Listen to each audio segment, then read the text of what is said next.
Welcome doctor Naseem. Thank you doctor Saif. Please have a seat. दोस्तों, आज के हमारे गेस्ट हैं डॉक्टर नसीम अख्तर, जो यूपी के मेरठ से बिलोंग करते हैं और यूनाइटेड स्टेट में काफ़ी सालों से सेटल हैं। तो इनसे बहुत सारी बातें होंगी और बहुत सारे सवालात और जवाबात इनसे सुनने को मिलेंगे। तो please welcome doctor Naseem Akhtar. तो दोस्तों, जैसा कि मैंने आपसे प्रॉमिस किया था कि पहले पॉडकास्ट में हम एक स्पेशल गेस्ट को इनवाइट करेंगे, तो आज डॉक्टर नसीम अख्तर हमारे साथ हैं, जिन्होंने ज़मीन से निकलकर आसमां का सफ़र तय किया और आज यूनाइटेड स्टेट में ये सेटल्ड हैं और इनसे बहुत सी बातें होंगी। तो मेरा पहला क्वेश्चन आपकी तरफ से मैं पूछना चाहूँगा कि डॉक्टर नसीम, आपकी एजुकेशनल लाइफ के बारे में बताएं कि कहाँ से आपने एजुकेशन ली और उसका सफ़र कैसे आपने तय किया? जी, सबसे पहले तो आपका शुक्रिया डॉक्टर सैफ, मुझे यहाँ बुलाने यू आर के लिए वेलकम। और ये अपॉर्चुनिटी कि मैं अपनी लाइफ के अपने सफ़र के बारे में शेयर करूँ लोगों से, उसके लिए तहे दिल से शुक्रिया। You are most welcome. जैसा कि आप तो जानते हैं, शायद ऑडियंस नहीं जानती होगी, मेरा ताल्लुक़ एक बड़े छोटे से सनअती शहर मेरठ से है, जो उत्तर प्रदेश के मगरबी सिमत में दिल्ली के नज़दीक वाक़ है। मेरठ बज़ाते ख़ुद एक एजुकेशनल हब है, लेकिन मेरे फैमिली बैकग्राउंड में एजुकेशन का इतना बड़ा रोल नहीं था, जिसकी वजह से मेरे माँ बाप ने मुझे स्कूलिंग के लिए अलीगढ़ मुस्लिम यूनिवर्सिटी के स्कूल मिंटो सर्किल में दाखिल करा दिया। तो मेरी उम्र उस वक्त तकरीबन 10 साल थी जब मैंने घर छोड़ा था, और ये हुँ। तालीम की वजह से मुझे दरबदरी हासिल हुई। अब जब मैं मुड़ के देखता हूँ तो उस वक्त तो ये बड़ा एक गहरा सदमा मुझे डेली बेसिस पर लगता था कि मैं क्यों नहीं और दूसरे बच्चों के और दूसरे बहन भाइयों के लिए के तरह से अपने घर पर अपने माँ बाप के साथ हूँ। लेकिन अब जब मैं मुड़ के देखता हूँ तो मुझे लगता है कि ये सिर्फ मेरी ही कुर्बानी नहीं, मेरे माँ बाप की भी कुर्बानी थी, जो उन्होंने मेरे एक बेहतर मुस्तकबिल के लिए दी। तो आप ये कह रहे हैं कि आप बचपन में एएमयू में आपने स्कूलिंग करी, उसके बाद आपने ग्रेजुएशन कहाँ से किया? वेल, प्लान तो ये था कि जैसे अलीगढ़ मुस्लिम यूनिवर्सिटी आप गए तो वहाँ से आप स्कूल और कॉलेज और यूनिवर्सिटी लेवल की तालीम हासिल करके वहाँ से निकलें। लेकिन किस्मत को शायद ही मंजूर नहीं था। तो जब मैं 12वीं जमात में था अलीगढ़ मुस्लिम यूनिवर्सिटी के सीनियर सेकेंडरी स्कूल में, मेरा एक एक्सीडेंट हुआ जो लाइफ थ्रेटनिंग इवेंट था।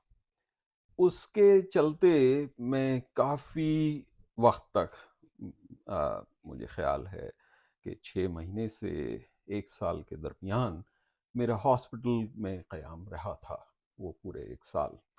तो वो अलीगढ़ में मुमकिन नहीं था, तो उसकी वजह से मुझे मेरठ शिफ्ट होना पड़ा। हुँ, हुँ। और वहीं पर मेरठ कॉलेज मेरठ, जो एक बड़ा पुराना 100 साल से ज़्यादा कदीम इदारा है, वहाँ से मैंने ग्रेजुएशन कंप्लीट की। उसके वेरी गुड। बाद मेरठ में पोस्ट ग्रेजुएशन के लिए इतने ज़्यादा मौक़े उस वक्त नहीं थे। अब तो मुझे लगता है कि 50 से ज़्यादा इदारे जो पोस्ट ग्रेजुएशन वहाँ पर अ, मुहैया करते हैं बच्चों को, वो कायम हैं।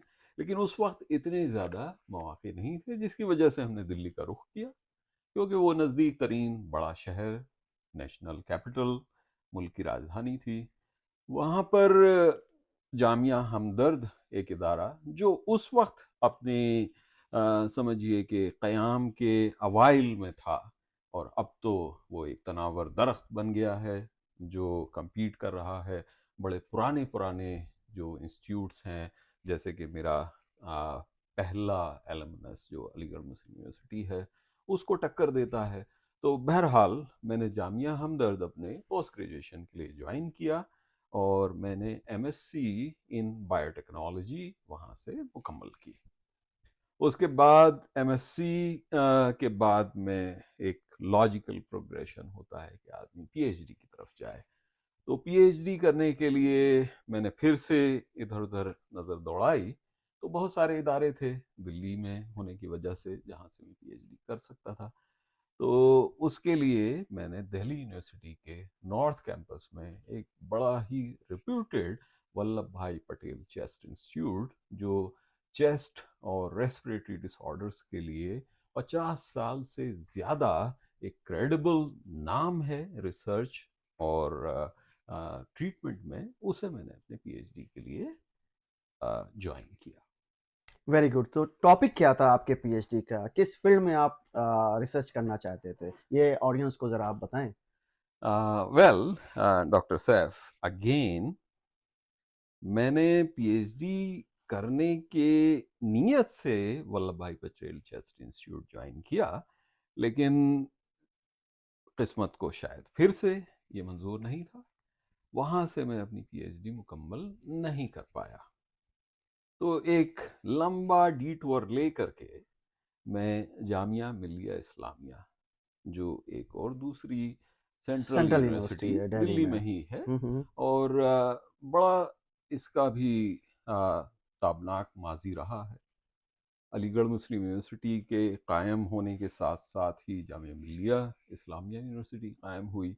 अब उनके बैकग्राउंड में हम क्या जाएं, लेकिन ये दो मुख्तलिफ मूवमेंट थे माजी में, जिनकी वजह से ये दोनों यूनिवर्सिटीज़ वजूद में आई। बहरहाल, तो मैंने पीएचडी जामिया मिलिया इस्लामिया से कंप्लीट की।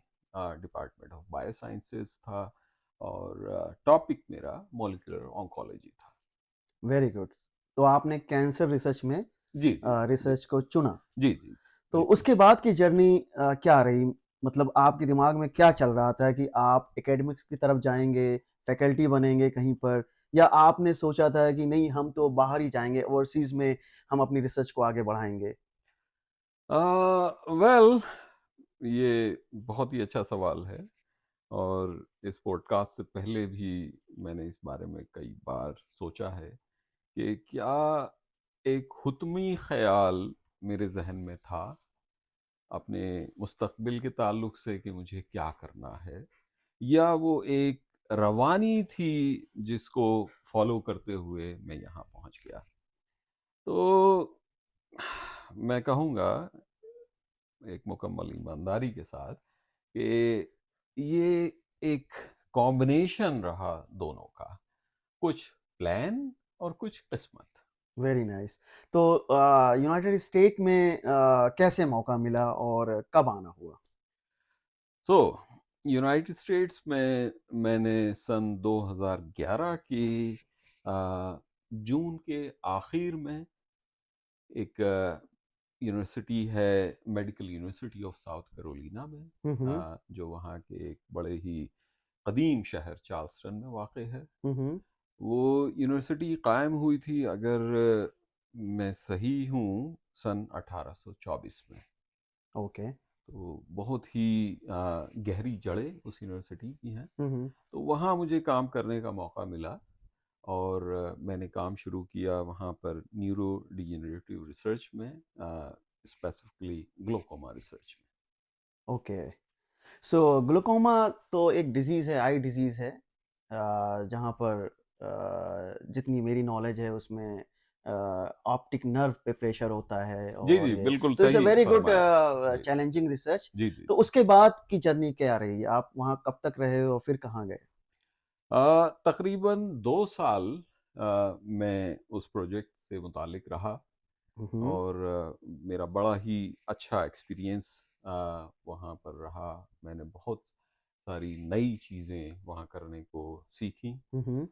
अ, इंडिया में रिसर्च का जो लेवल है वो बहुत अच्छा लेवल है। मैं कतई तौर पर ये नहीं कहने जा रहा हूँ कि इंडिया का रिसर्च किसी तरह से पिछड़ा हुआ है, लेकिन अ, जो टेक्नोलॉजिकल एडवांसमेंट्स यूएस में हैं, जो टेक्नोलॉजी यहाँ अवेलेबल है, जो अमाउंट ऑफ रिसोर्सेज यहाँ अवेलेबल हैं, जो काम यहाँ घंटों में हो जाता है, किसी भी तरह का काम, वो इंडिया में या इंडिया जैसे ममालिक में हो तो जाता है, लेकिन वो उसमें टाइम हफ्तों या लगता महीनों है, हाँ, लग जाते वो हैं।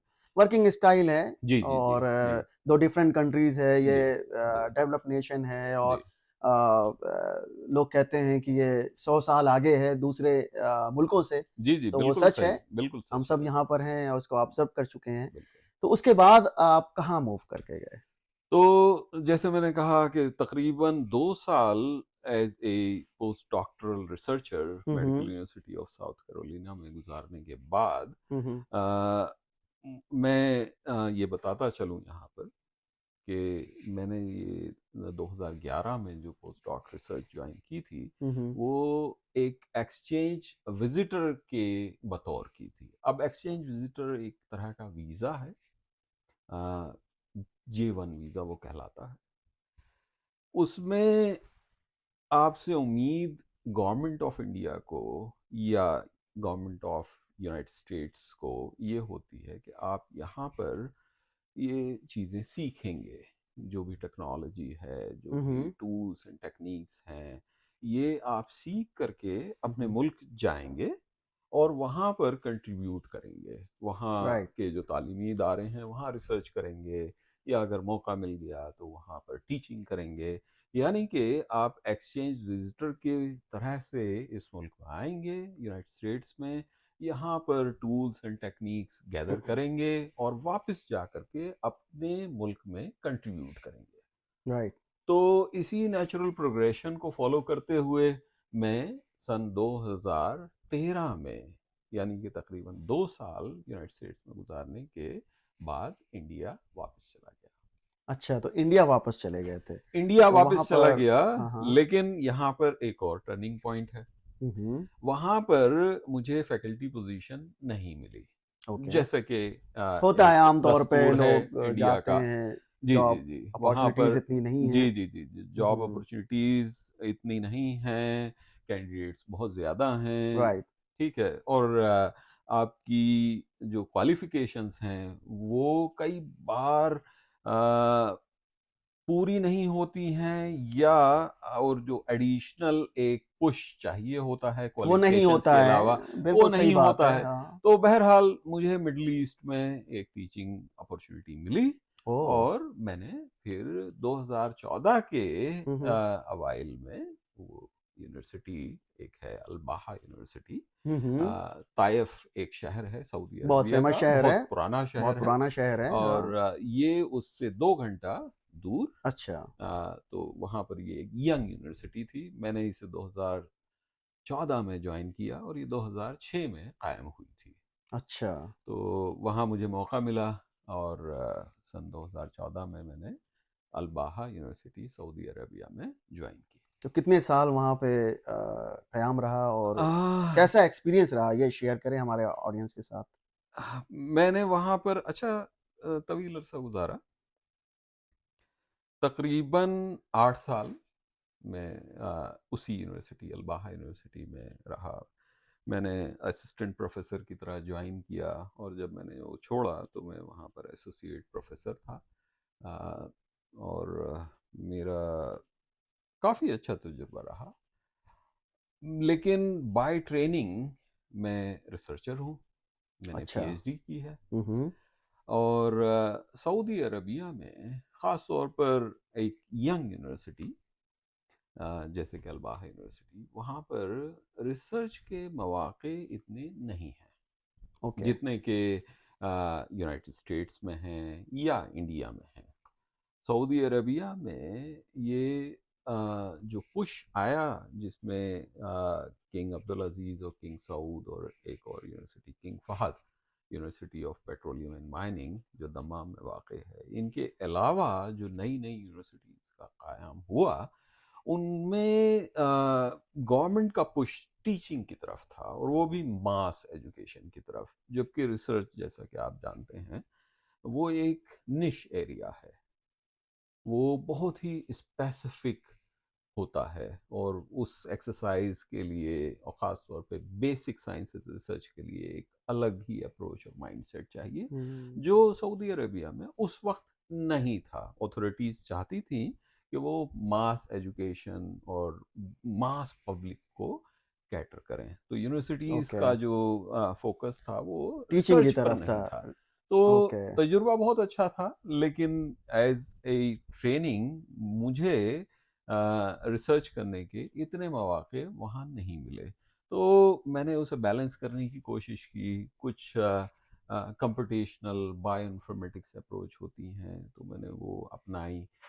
वहाँ पर अपने कुछ साथी जो हिंदुस्तान से ही ताल्लुक़ रखते थे दूसरी यूनिवर्सिटी में, उनके साथ कोलैबोरेटिव रिसर्च की। तो वो काफ़ी अच्छा रहा इस नाते कि वो कंप्यूटेशनल बायोइन्फॉर्मेटिक्स रिसर्च थी, लेकिन मैं रिसर्च में ज़िंदा रहा।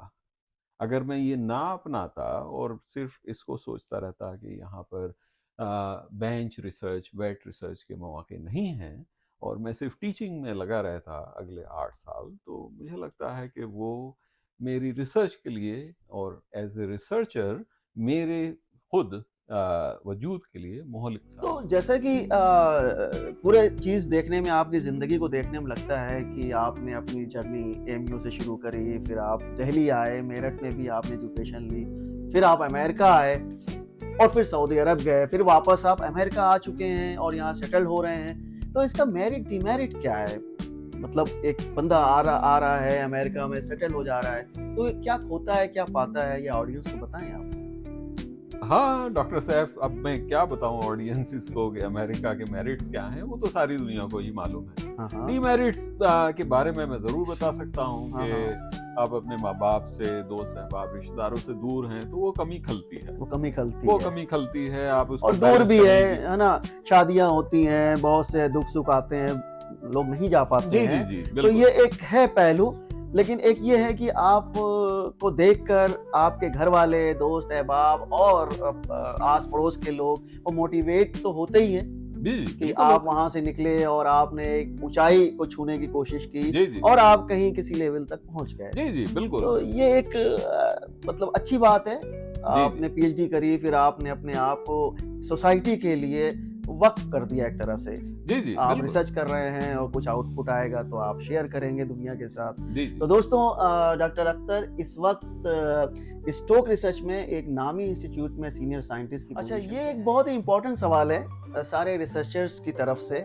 हम सब पूछते रहते हैं कि हम देखते हैं कि इस फील्ड में पैसा कितना है? कि ज़िंदगी में पैसा बहुत इम्पोर्टेंट है और ये रिसर्च है, आर&डी है। तो ऑडियंस को बताएं कि अब मैं क्या बताऊं, पैसे की अहमियत हमसे ज्यादा कौन समझ पाएगा। तो बिल्कुल, जैसे कि डॉक्टर सैफ ने इशारा बता दिया है कि हमारे फील्ड में पैसा इतना नहीं है। पैशन है। तो रिवॉर्ड्स आप अगर पैशनेट हैं तो हासिल करते रहेंगे, लेकिन अगर आप पैसे को फॉलो कर रहे हैं तो इसमें आप डिसकंटेंट ही रहेंगे। तो इसका मतलब ये है कि लोग जब अपना करियर प्लान करें इसका तो ख्याल इसका रखें। ख्याल रखें, क्योंकि ये रिसर्च है और रिसर्च जो है वो सिर्फ आप आर&डी कर रहे हैं और दुनिया को बताते हैं कि क्या खोज किया, क्या मॉलिक्यूल निकाला या डिजीज के लिए आपने क्या थेरेप्यूटिक्स यूज। तो रैपिड फायर में पहला क्वेश्चन है कि इश्क या खाना? वेल, मेरे अपीयरेंस से आपको पता लग गया होगा, खाने से ही। दूसरा क्वेश्चन है अमेरिका या इंडिया? हमारे तीसरा क्वेश्चन है कि टीचिंग या रिसर्च? बोथ। तो मतलब आपको दोनों पसंद है, हाँ, एक बैलेंस के लेकिन एक चुनना होगा। ये रैपिड फायर है। साथ। रिसर्च। रिसर्च। चौथा सवाल है कि पॉलिटिक्स या sports? Sports. So you had politics? I do not, but Yeah. currently the state of politics. और मैं ये पूछना चाहूँगा डॉक्टर अख्तर से कि क्या आपको कोई एक्टर्स एक्ट्रेस जो आपको पसंद है, जिसकी एक्टिंग आप पसंद करते हैं, बिल्कुल। जैसे कि? All time favourite actor Dilip Kumar oh, and हाँ, वो सबके एक्ट्रेस वहीदा रहमान। अच्छा। तो चले भाई, अब हम इनसे ये जानना चाहते हैं कि वहीदा रहमान इनकी फेवरेट हैं, तो कोई एक गाना ही गा के सुना दें। गाना तो मुझे बहुत अच्छा नहीं आता है, अच्छा। लेकिन उनका एक गाना देव आनंद के साथ में हाँ। फिल्म गाइड से है। अच्छा। मोहम्मद रफ़ी ने बहुत खूबसूरत अंदाज में गाया है। हाँ। तेरे मेरे सपने अब एक रंग हैं, अच्छा, ये कहाँ भी ले जाएं बस संग हैं। ये तो बड़ा फेमस गाना है। तो डॉक्टर अख्तर क्रिकेट भी देखते होंगे? जी, जी, तो बिल्कुल। क्रिकेट में आपका जो फेवरेट बैट्समैन या बॉलर ऑल टाइम? हाँ, ऑलराउंडर कपिल देव। अच्छा, कपिल देव। कपिल देव अच्छा। 1983 world cup innings against Zimbabwe all time favourite. Oh, वो सबका फेवरेट है। जी, जी। इंडिया ने पहली बार वर्ल्ड कप जीता था। इमोशनल एक अटैचमेंट भी है। तो दोस्तों, चलते चलते डॉक्टर अख्तर से एक आखिरी सवाल पूछते हैं कि अगर आप किसी आइलैंड पे फंस जाते हैं फॉर एग्जांपल, तो आप किसको सोचेंगे कि जो आपके साथ होता और आप उस पर्सनालिटी के साथ टाइम स्पेंड करते? वेल, अक्षय कुमार। क्यों? क्योंकि वो आपकी तरह सीरियस पॉडकास्टर नहीं है। अच्छा। वो मुझे एंटरटेन करता रहेगा ये पूछ करके कि आम आप काट के खाते हैं या चूस के। ओके।